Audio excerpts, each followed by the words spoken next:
14 নম্বর প্রশ্ন বলছেন, আসসালামু আলাইকুম প্রিয় শাইখ। ওয়ালাইকুম আসসালাম ওয়া রাহমাতুল্লাহ। হিন্দুদের দীপাবলির সময় কোম্পানির সকল কর্মচারী বোনাস পায়। এই টাকা নিজেরই একদিনে 20-25 টাকা কেটে বছর শেষে দীপাবলির সময় দেয়। এই টাকা একজন মুসলমান নিতে পারে? এই টাকা তো আপনার বেতন থেকে কেটে রাখা হচ্ছে, জি।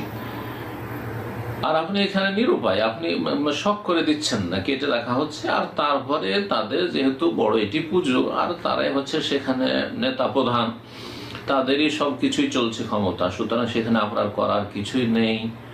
আপনি আপনার টাকা যে কোনো সময় দিক না কেন নিতে পারবেন, আপনার হক ন্যায্য অধিকার।